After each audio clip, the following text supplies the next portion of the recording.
Hi folks, it's Tuesday, April the 14th at Nesbitt's Island Coffee, 1995 Island Highway, Campbell River. We're into 3 weeks of shutdown, itching to get things back on the rails and rolling again. Got a couple of good video clips. I'm going to give you links in the comments section. And I know most people are, when everything is open and you're working and busy, you don't have time to do research. But perhaps now, in your shutdown, your isolation, you might have time to check things out. Now the first one is by Dr. John Campbell, in some interesting stats on testing and on asthmatic carriers. And as you look at his testing situation, you'll see that that's the way we're going to get back on the rails. And when I think of it, the cost of doing this testing, developing this sort of testing, would be far less than what the cost of keeping the country shut down for months on end. So I'm excited about that, and hopefully the powers that be will get excited about it as well. And the other one is a good article on WHO. I'm not a fan of WHO, and if you watch what Tedros and the organization has done since the beginning, you'll see why. You know, and I realize that most people aren't doing their research. You only have time to turn on CNN or CBC or CNBC or whichever television station you watch and get your news from there. And I'm not sure how many of you are aware of how slanted and edited everything is. And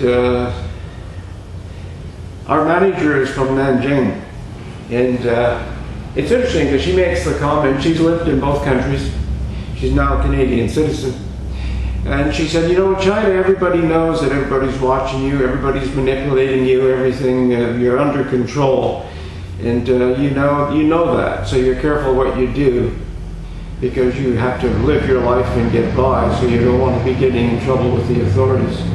But they're on you all the time. So the only difference between there and here is that here they're sort of doing the same thing, manipulating us, giving us the news they want us to hear, and just sort of brainwashing us. And the only difference is people here don't realize it. And those that do realize it, when you start talking about it, well, everybody pulls out that conspiracy label for you, and they just don't believe you. So she says sometimes you just have to be quiet, and knowledge hurts sometimes, and you can't share it. But it's interesting, so I'm challenging you to go over these two links I'm going to put in. Be good to get your reaction to that. And you know, the only way that we can prevent losing more freedoms than we already have is by the average person in the street becoming aware and wanting to do something about it. But so far, the average person in the street is off marching about plastic straws and majoring in minor things, and don't realize the box we're all being put into. And you can disagree with that or agree with it, but unless you do some research and you have some stats and some facts and some real stuff, not just some things you pulled off of one of the television stations, and we can have a real good discussion on that. And so, short one today.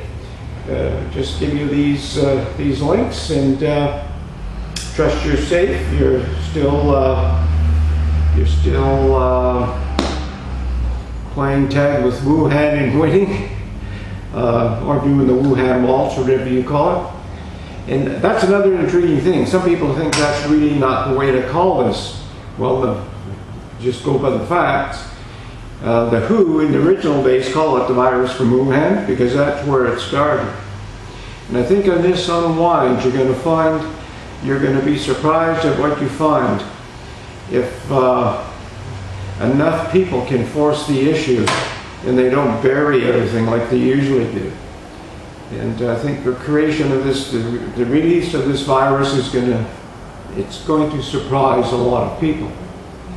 Talking about the virus, I hear a report that the mayor of Alert Bay has come down with the virus, and that was sort of surprising because Alert Bay is on Cormorant Island, if you're not familiar with this part of the world, and it's a very secluded spot. There's probably 1,300 people live there.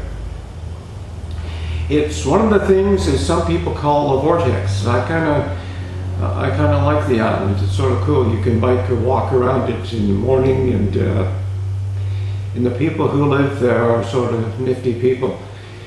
So we hope he's going to be okay. All for now. Take care. Have a wonderful day, and see you again.